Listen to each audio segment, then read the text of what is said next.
Oui, bonjour. Alors, nous allons vous présenter ce matin le merveilleux outil Climatecalc, qui est un outil d'évaluation au service de la chaîne graphique, évaluation des émissions de gaz à effet de serre. Donc, déjà, Benjamin Mateli, responsable environnement de l'UNIC, va avoir le plaisir de vous présenter l'outil, sa genèse et son utilisation. Merci Benoît, bonjour.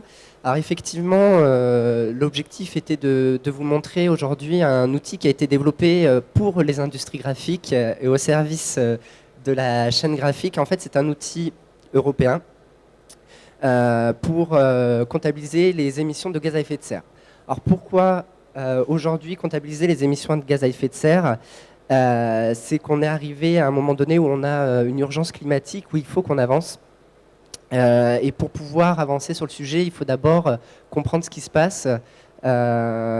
Aujourd'hui, sur l'effet de serre, vous avez ici un graphique, un schéma qui vous explique exactement ce qu'est l'effet de serre. L'effet de serre, c'est le rayonnement que vous allez avoir sur la Terre, qui va être en fait concentré au niveau de l'atmosphère, et le rayonnement infrarouge qui va être, vous voyez, retenu au niveau de la Terre, et on va avoir effectivement le phénomène d'effet de serre qui est accentué par les émissions anthropiques, donc tout ce qui va être industriel, et donc notamment nos entreprises. Qu'est-ce que, quand on parle de gaz à effet de serre, qu'est-ce que on compte ? On compte les 6 gaz à effet de serre que vous avez ici. Alors, on parle toujours de CO2, mais le CO2 est en fait notre unité de référence. C'est effectivement 76,7% des émissions mondiales. Mais vous avez également les autres gaz à effet de serre qui sont le méthane, les N2O et tout ce qui sont les HFC, PFC et SF6 qui sont des hydrofluorocarbures, perfluorocarbures et hexafluorures de carbure, de soufre, qui sont en fait des gaz à effet de serre beaucoup plus puissants, mais présents en plus petite quantité dans l'atmosphère. Néanmoins, ce qui est intéressant, c'est de tout rapporter au CO2 avec ce qu'on appelle le PRG, qui est le pouvoir de réchauffement global. C'est-à-dire quand j'émets une tonne, par exemple, de méthane dans l'atmosphère, qui va être par exemple émis par des ruminants ou de la culture type culture de riz, on va avoir en fait un effet sur l'effet de serre qui est 25 fois supérieur à celui du CO2. Donc quand on va comptabiliser les émissions de gaz à effet de serre, on va prendre tous ces gaz à effet de serre et puis on va multiplier pour arriver à une unité en CO2. Ce qui est important sur l'urgence aujourd'hui, c'est qu'on a un historique et surtout une responsabilité générationnelle sur les émissions de CO2. C'est-à-dire que si aujourd'hui on arrête complètement les émissions de CO2, c'est ce que vous avez sur le graphique, on va avoir encore pendant quelques années une augmentation par exemple de la température, qui est la première conséquence la plus connue au niveau du grand public du CO2, mais cette augmentation de température a également d'autres effets. Vous avez ici l'augmentation du niveau des océans due à la fonte des glaces et également due à la dilatation de l'eau de mer. Et vous voyez que bien qu'aujourd'hui on baisserait nos émissions, on va avoir une inertie qui va faire qu'on va encore avoir des effets pour les générations futures, d'où le fait d'agir le plus rapidement possible pour limiter tout ça. Donc, on a deux types d'approches quand on veut faire une estimation des émissions de gaz à effet de serre. C'est tout simplement d'aller faire d'abord son site de production, c'est quelles sont les émissions de gaz à effet de serre de mon site de production, et l'objectif premier est bien évidemment de pouvoir réduire ces émissions de CO2. Et on peut également répondre à une obligation qui peut être réglementaire ou financière. Aujourd'hui, effectivement, au niveau de la réglementation, on peut avoir quelques cas, par exemple sur les entreprises de plus de 250 salariés, mais qui sont sur des périmètres plus réduits. On verra tout à l'heure les différents périmètres. Et également sur des entreprises cotées qui doivent faire des reporting RSE. Si le reporting est bien fait, il faut dedans faire une évaluation des émissions de gaz à effet de serre. Et on va effectivement aller mettre des objectifs de réduction pour l'année d'après quand on va faire un bilan à N+1 et montrer les impacts de la réduction. Ensuite, on a bien évidemment une approche qui peut être produit. L'objectif étant de comparer. J'ai un produit A, j'ai un produit B. Quel est le produit qui va émettre le moins de CO2 ? Quel est celui qui va avoir le moindre impact au niveau des changements climatiques ?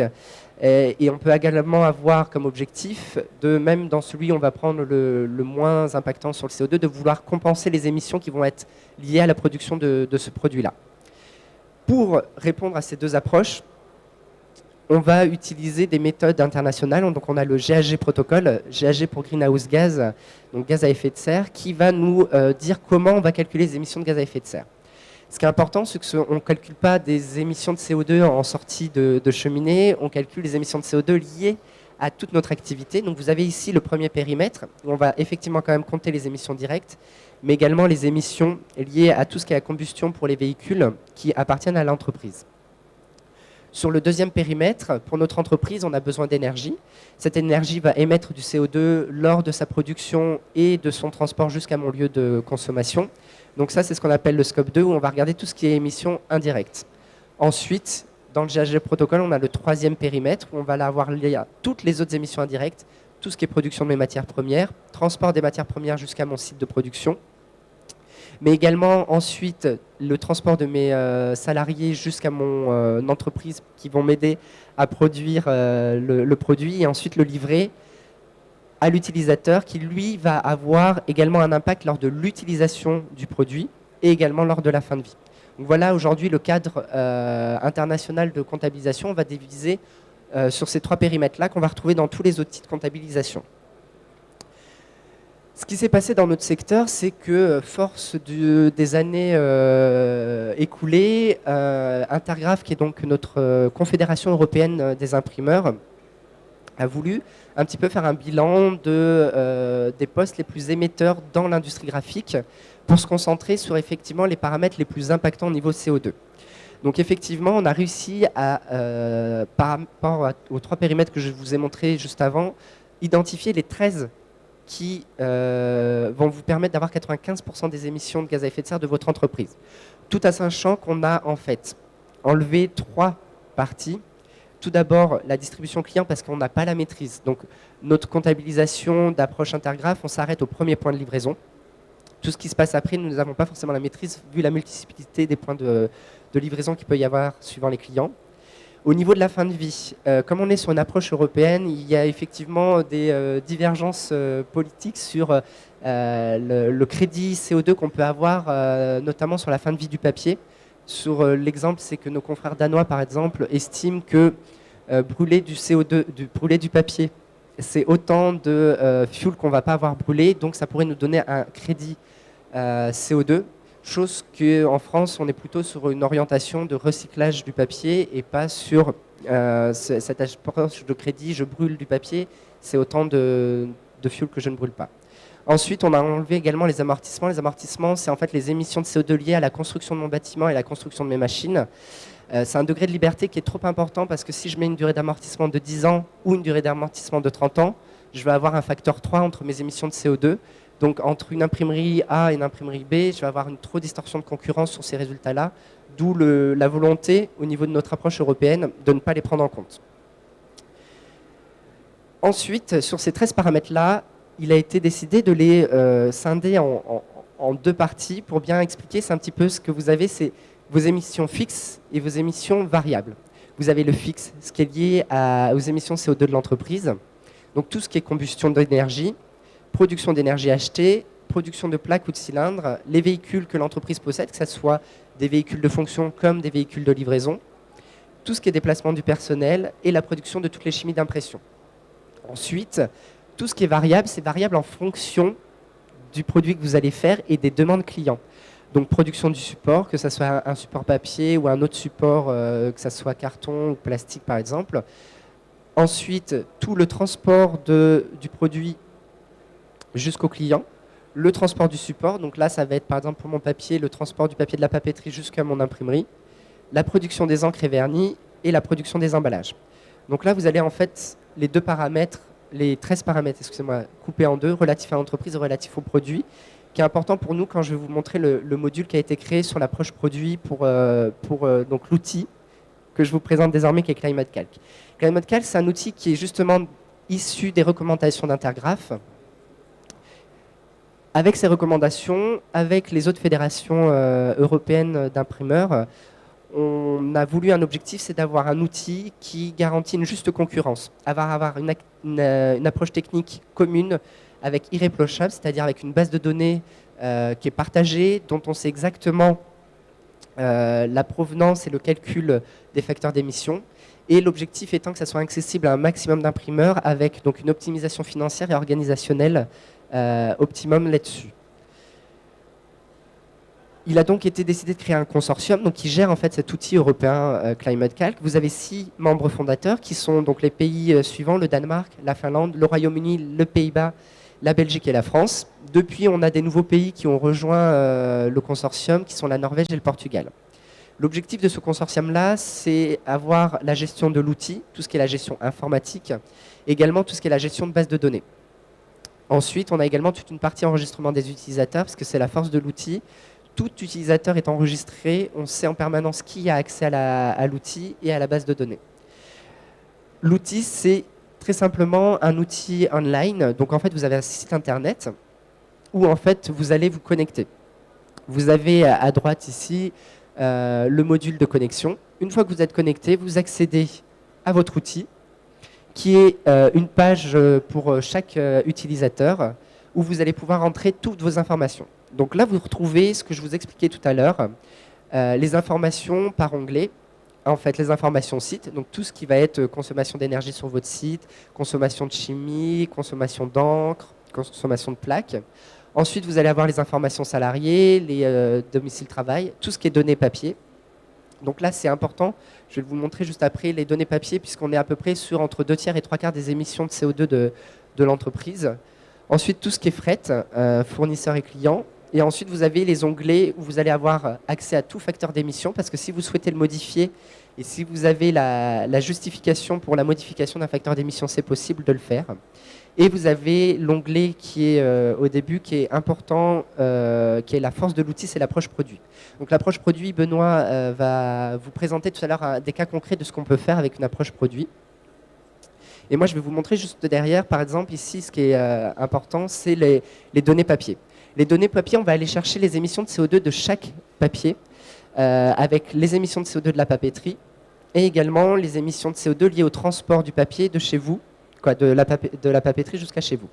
Ici, vous avez un exemple. On a rempli également exactement 31 fiches pour cette imprimerie. Vous l'avez en bas. Les 31 fiches nous ont permis d'en fait saisir à peu près 68% des émissions, 68% du tonnage consommé par l'imprimerie sur l'année. Vous avez le total. Les émissions, c'est 457 kg CO2 par équivalent par tonne. Et les émissions liées au transport, c'est 133 kg équivalent CO2. Ici, c'est le travail qui a été fait par l'imprimeur de saisir les 31 fiches qui nous permettent d'avoir cette information-là. L'objectif de l'outil est d'avoir au minimum 50%, au mieux 80%, pour approcher la réalité, parce que sinon, dans l'approche produit, quand on va vouloir faire un calcul, si on n'a pas rentré la fiche papier, on va aller au pire des cas, puisque quand on fait une évaluation CO2, quand on ne connaît pas, on va aller au pire des cas pour être sûr d'être dans les clous et d'avoir nos émissions de CO2 qui sont dedans. Et voilà ici, donc, vous avez un exemple en anglais de la synthèse des émissions d'une entreprise. Donc là, une entreprise où on va avoir l'entrée par colonne où vous allez retrouver les émissions relatives à l'entreprise et les émissions relatives aux produits, donc en entreprise en violet et en relative aux produits en orange. Et ensuite, vous avez par ligne le découpage selon le GHG protocole, le scope 1, le scope 2 et le scope 3. Donc les émissions directes, les émissions indirectes liées à l'énergie achetée et les émissions indirectes liées à tout ce qui est production des matières premières, déplacement des salariés et livraison aux clients. Ce qui vous permet d'avoir les émissions totales. Ici, par exemple, on a pour 37 138 tonnes de papier consommées sur l'année, un équivalent de 55 061 tonnes de CO2 émis. Et avec ce qui est important dans l'outil, des petits données clés. Ici, vous avez la quantité de papier générée en tant que déchet, c'est 21%. L'énergie, vous avez ici 2284 mégajoules par tonne de consommé et une référence 1483 kg équivalent CO2 par tonne de papier. C'est important parce que dans le module tout à l'heure que je vous ai présenté, vous avez également un onglet qui est du benchmarking qui va permettre de vous comparer en fait avec les autres imprimeurs utilisateurs de l'outil et donc voir par exemple sur l'énergie, est-ce que vous êtes dans la moyenne haute ou la moyenne basse, est-ce que vous êtes le mauvais élève ou le bon élève, et vous avez la même chose sur donc, énergie, sur le papier et sur les émissions de CO2 par tonne produite.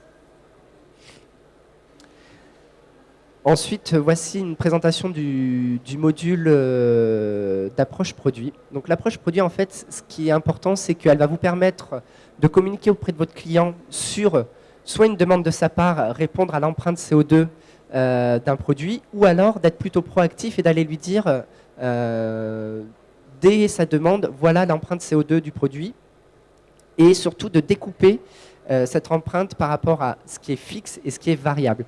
Puisqu'il faut aussi responsabiliser votre client sur les choix qu'il va faire, parce que suivant le choix de papier qu'il va faire, suivant la livraison qui va être faite, on va influer sur l'impact CO2.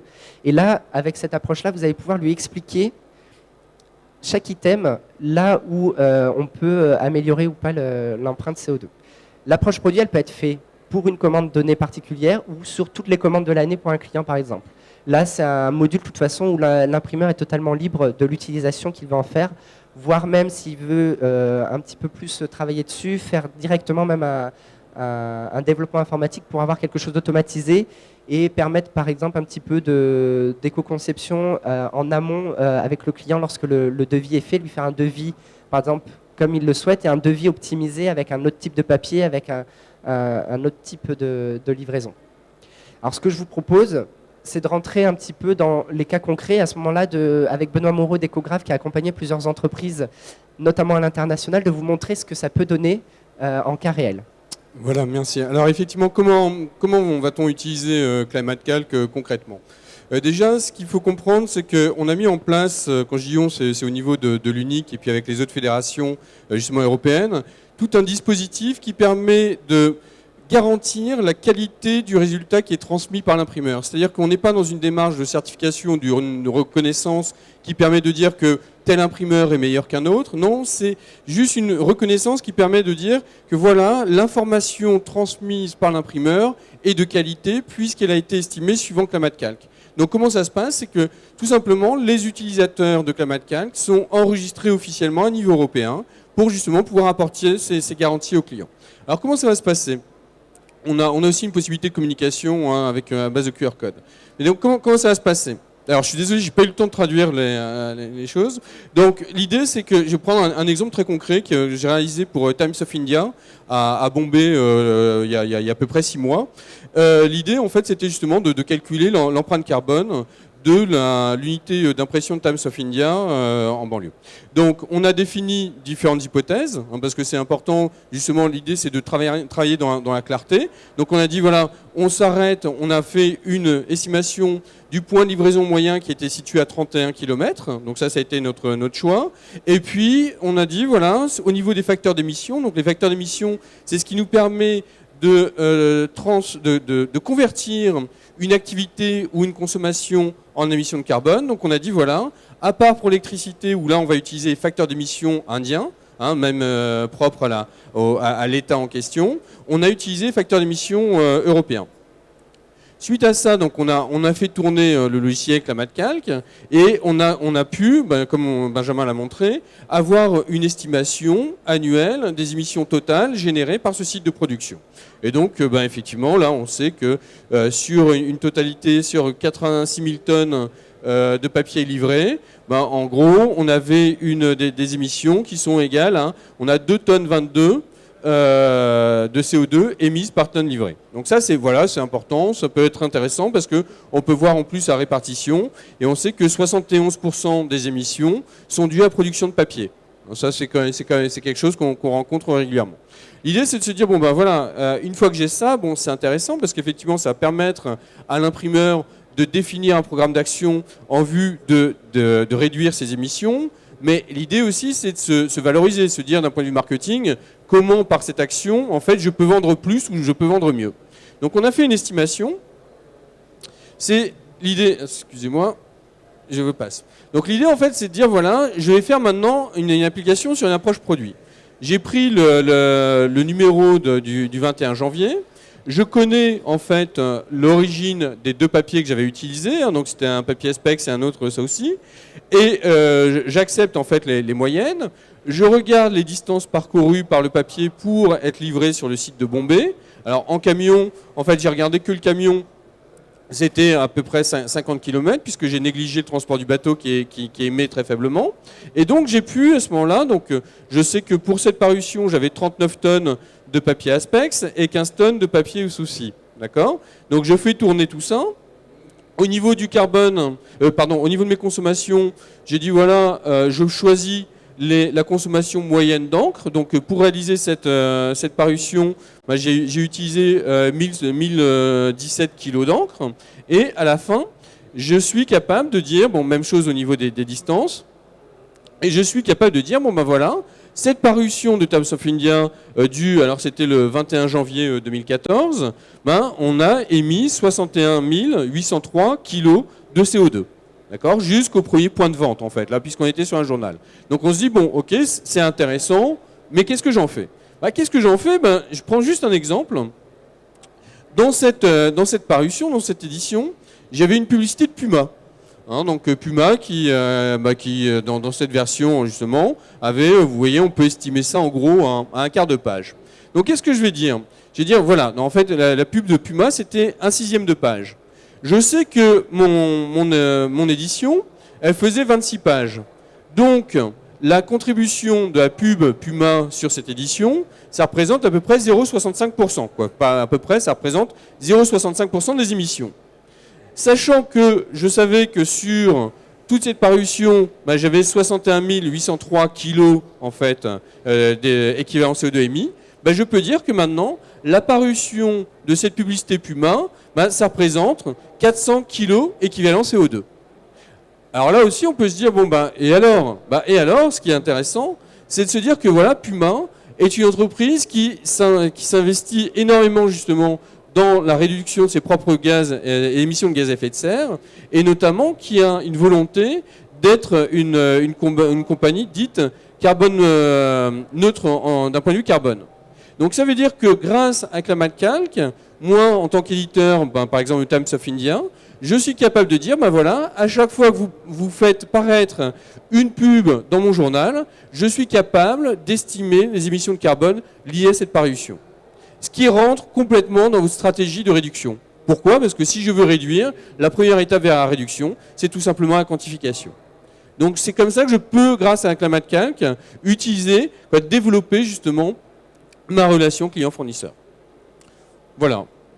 Bon, je pense qu'on a fait un bon tour. Donc Clamatcalc est en plein développement, toujours à un niveau européen et donc international.